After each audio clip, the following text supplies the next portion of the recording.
अस्सलाम वालेकुम friends, welcome आपका हमारे यूट्यूब चैनल एडवांस टीचिंग में। तो दोस्तों, ये हमारा जावा स्क्रिप्ट सीरीज का पार्ट 19 है। तो आज की इस वीडियो में हम प्रॉम्प्ट बॉक्स को देखेंगे। तो फ्रेंड, पिछली वीडियो में हमने कन्फर्म बॉक्स को देखा था। कन्फर्म बॉक्स को यूज करके हम क्या कर सकते हैं, उसमें हम यूजर से मैसेज क्वेश्चन कर सकते हैं कोई, जिसका यूजर हमें आंसर यस और नो मतलब ट्रू और फॉल्स रिटर्न कर सकता है सिंपली। लेकिन अगर हम प्रॉम्प्ट बॉक्स को यूज करते हैं तो इसमें हम यूजर से वैल्यू भी कोई मांग सकते हैं। यूजर अपनी वैल्यू अपनी मर्जी से भी कोई इंटर कर सकता है। तो चलिए देखते हैं इसको कैसे यूज करते हैं। तो यहाँ पे फ्रेंड मैं VS कोड में आ चुका हूँ। यहाँ पे मैंने एक HTML का न्यू डॉक्यूमेंट क्रिएट किया है, promptbox.html। और इसी फाइल को मैंने डेस्कटॉप पे लर्न जावास्क्रिप्ट के फोल्डर में सेव किया और यही फाइल मेरे पास यहाँ ब्राउजर में भी ओपन है। अब देखिए, सबसे पहले मैं लिखता हूँ प्रॉम्प्ट। मैं लिख के आपको दिखाता हूँ ये दिखने में कैसा है हमारे पास प्रॉम्प्ट। अब यहाँ पे इसमें मैं कोई कुछ भी लिख देता हूँ, वेलकम टू आवर वेबसाइट, ये मैंने लिख दिया ऐसे ही, कुछ भी लिख दिया। अभी मैं आपको सेव करता हूँ। अभी मैं आपको रिफ्रेश करके दिखाता हूँ इस फाइल को। रिफ्रेश किया तो यहाँ पे देखें, ये जो मैंने टेक्स्ट वहां पे लिखा था ना, ये यहाँ पे हमें नजर आ रहा है। लेकिन यहाँ पे एक बॉक्स बना हुआ है जिसमें यूजर हमें रिटर्न करेगा वैल्यू।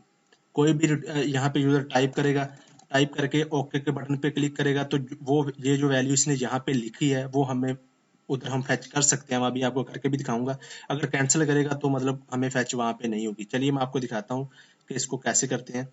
अब मैं यहाँ पे इसको एक वेरिएबल में सेव करवा लेता हूँ। जैसे कि मैं कहता हूँ जनाब, मैंने कहा वेरिएबल एक बनाया, इसमें मैंने रिजल्ट नाम का वेरिएबल बनाया। इसमें मैंने ये प्रॉम्प्ट से जो भी हमें वैल्यू आएगी ना, मैं यहाँ पे मैसेज भी चेंज कर देता हूँ। जैसे कि मैंने कहा एंटर समथिंग हेयर, ये मैंने कह दिया मैसेज में। और यहाँ पे मैं अलर्ट में, ये जो हमारे पास रिजल्ट वेरिएबल मैंने बनाया है ये वाला, इसमें जो भी आएगा मैंने अलर्ट बॉक्स में उसे शो करवाना है। अब देखते हैं कि यूजर को ये जो मैसेज होता है, यूजर दोनों बटन पे ओके और कैंसिल की बेस पे जो भी लिखेगा वो हमें देखते हैं इसमें आता है या नहीं। मैं आपको रिफ्रेश करके दिखाता हूँ अभी पेज को। यहाँ पे देखिए मैंने इसको रिफ्रेश किया तो भी आ गया एंटर समथिंग हियर। अभी मैं इसमें कुछ नहीं राइट करता, मैं इसको कैंसिल कर देता हूँ। तो देखें क्या आया, हमें नल रिटर्न हुआ, मतलब यूजर ने कुछ नहीं लिखा वहां पे। अभी ओके करता हूँ मैं। अभी मैं दोबारा इसको रिफ्रेश करता हूँ तो यहाँ पे देखिए मैं कुछ लिखता हूँ, कुछ भी, जैसे कि लिख दिया मैंने हेलो। अभी मैंने हेलो लिखा है इस बॉक्स में, यूजर ने हेलो लिख दिया। अभी मैं ओके करता हूँ तो इसका मतलब हेलो लिखा था, देखें हेलो हमें वहां पे मिल गया है। मतलब हमने वैल्यू फेच कर लिया, रिजल्ट नाम के वेरिएबल में आ रही है। तो अब यहाँ पे ये जो वैल्यू है ना, इसकी बेस पे हम कोई कोड एग्जीक्यूट करवा सकते हैं। इसको हम आने वाली वीडियोस में आपको मैं इसकी रियल टाइम एग्जांपल जैसा कि हम इसको यूज करते हैं ना, वो मैं आपको दिखाऊंगा। अभी हमारे कुछ टॉपिक्स रहते हैं, वो अभी आने वाली वीडियोस में हम आपको इसको और जो है अच्छे से दिखाऊंगा। अभी आपको मैं बेसिक इसके बारे में बता रहा हूँ कि ये कैसे वर्क करता है। अब देखिए, ये जो वैल्यू यूजर वहां से पास करेगा वो हमें इसमें आ रही है। तो इसकी बेस पे हम कोई भी कोड जो है वो एग्जीक्यूट करवा सकते हैं। जैसे कि अभी मैंने आपको वैसे ही प्रिंट करके दिखाया। अभी मैं वो फाइल है जो हमने पिछली वीडियो में स्विच केस स्टेटमेंट में हमने जो एक छोटा सा प्रोग्राम बनाया था, मैं आपको वो ओपन करके यहाँ पे दिखाता हूँ। तो इस वीडियो में हमने स्विच केस स्टेटमेंट में देखा था, हमने एक एग्जांपल बनाई थी यहाँ पे, जहाँ पे हम एक फर्स्ट नंबर, एक सेकंड नंबर और एक ऑपरेटर यूजर से हम मतलब यहाँ पे लेते थे। और उसकी बेस पे अगर प्लस उसने इंटर किया तो प्लस कर देते थे इन दोनों नंबरों को। अगर माइनस किया था, इंटर करता है, माइनस ऑपरेटर इंटर करता है, तो इन दोनों नंबरों को हम जो है वो माइनस कर देते थे, ऐसे डिवाइड के लिए और मल्टीप्लाई के लिए। लेकिन अब यहाँ पे देखिए हमें यहाँ पे लिखनी पड़ रही है वैल्यू। यहाँ पे देखिए ये हमें वैल्यू खुद से लिखनी पड़ रही है। अगर आपने ये स्विच केस वाली नहीं देखी, जिसमें हमने ये सिंपल सा एक कैलकुलेटर बनाना देखा था, अगर तो आप वीडियो को देख लें। तो यहाँ पे देखिए अब मैं ये वैल्यू यूजर से गेट करूंगा। यूजर अपनी मर्जी से जो भी वैल्यू देगा वो पहला नंबर भी देगा, दूसरा नंबर भी देगा और ऑपरेटर भी अपना एंटर करेगा। प्लस माइनस डिवाइड और मल्टीप्लाई में से कोई, चारों में से कोई एक इंटर करेगा और उसकी बेस पे जो उसने दो नंबर इंटर किए होंगे ना, वो प्लस माइनस मल्टीप्लाई वगैरह होंगे। चलिए अब यहाँ पे मैं प्रॉम्प्ट को यूज करके दिखाता हूँ आपको। यहाँ पे मैंने प्रॉम्प्ट लिखा, प्रॉम्प्ट में मैंने मैसेज जो है वो दे दिया। यहाँ पे मैंने यूजर से कह दिया कि इंटर फर्स्ट नंबर, ये मैंने यूजर को मैसेज। अभी मैं इसी को कॉपी कर लेता हूँ यहाँ पे प्रॉम्प्ट को।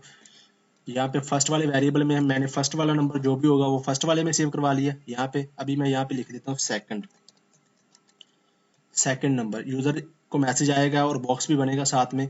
सेकंड नंबर भी इंटर करो तो सेकंड नंबर सेकंड वाले वेरिएबल में आ जाएगा। तीसरा हम ऑपरेटर भी अब यूजर से पूछेंगे। तो यहाँ पे मैं कहता हूँ इंटर ऑपरेटर। जैसे कि हमारे पास है, यहाँ प्लस इंटर कर सकते हैं आप, या माइनस इंटर कर सकते हैं, या डिवाइड, मल्टीप्लाई, या डिवाइड, इनमें से कोई एक आप ऑपरेटर एंटर करेंगे। अब यूजर नंबर पहला भी देगा खुद, दूसरा भी देगा और इन चारों में से कोई ऑपरेटर भी देगा, और जो भी ऑपरेटर इन चारों में से देगा, यहाँ पे नीचे मैंने स्विच के स्टेटमेंट में वो लिखा हुआ है, अगर प्लस एंटर करे तो दोनों नंबरों को प्लस करके डॉक्यूमेंट में शो करवा दे, माइनस एंटर करे तो दोनों नंबरों को माइनस कर दे जो फर्स्ट और सेकंड वेरिएबल में है। ऐसे अगर इन चारों में से कोई अगर ऑपरेटर कोई भी नहीं एंटर करता वो, तो फिर डॉक्यूमेंट में आ जाए इनवैलिड ऑपरेटर। चलिए अभी मैं इसको सेव करता हूँ और इस फाइल को मैं आपको ब्राउजर में रन करके दिखाता हूँ। यहाँ पे देखिए मैं इस फाइल को, यहाँ से हमारे पास है ये स्विच केस स्टेटमेंट वाली, ये वाली, इसको मैं डबल क्लिक करके यहाँ ब्राउजर में ओपन कर लेता हूँ।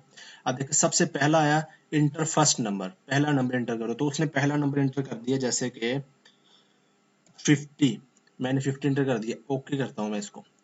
अब उसने कहा इंटर सेकंड नंबर, मैं सेकंड नंबर भी कोई एंटर कर दिया, तो मैंने 30 एंटर कर दिया, ओके कर दिया। अब थर्ड नंबर पे हमसे पूछेगा इंटर ऑपरेटर, क्या आप इन दोनों नंबरों को क्या करना चाहते हैं, प्लस करना चाहते हैं, माइनस करना चाहते हैं, जो भी आप करना चाहते हैं। तो मैं इसको अभी के लिए माइनस कर देता हूँ, यहाँ पे मैंने माइनस का सिंबल पास कर दिया, ओके करता हूँ। तो यहाँ पे देख के 50 में से 30 निकाले तो हमारे पास 20 बनते हैं, तो वो हमने 20 से इसने हमें यहाँ पे लिख दिए।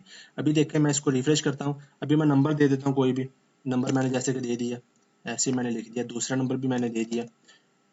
अब ऑपरेटर में मैंने कोई ऐसे जो ऑपरेटर नहीं है हमारे पास, हमने इनवैलिड वाला, मैं आपको यहाँ पे मैंने ये लिख दिया। अब ये तो कोई ऑपरेटर है ही नहीं, ओके करता हूँ तो देखे कह रहा है इनवैलिड ऑपरेटर। तो यहाँ पे देखें अब हम यूजर से पूछ रहे हैं, हमें वहां पे लिखनी नहीं पड़ रही। तो यहाँ पे आपको थोड़ा सा क्लियर हो गया होगा कि हम प्रॉम्प्ट बॉक्स को कैसे यूज करते हैं और किस लिए यूज करते हैं। अभी आने वाली वीडियोज में हम इसको बटन के क्लिक पे, या कोई मतलब आने वाली वीडियो में हम फंक्शन वगैरह कवर करेंगे, या हम जो इवेंट वगैरह कवर करेंगे, तब मैं आपको उसके साथ इसका आपको मैं जो यूज करना बताऊंगा। तो ये था फ्रेंड हमारे पास प्रॉम्प्ट बॉक्स। इस वीडियो में फ्रेंड इतने, चैनल को सब्सक्राइब करना मत भूलना। मिलते हैं नेक्स्ट वीडियो में। अल्लाह हाफिज।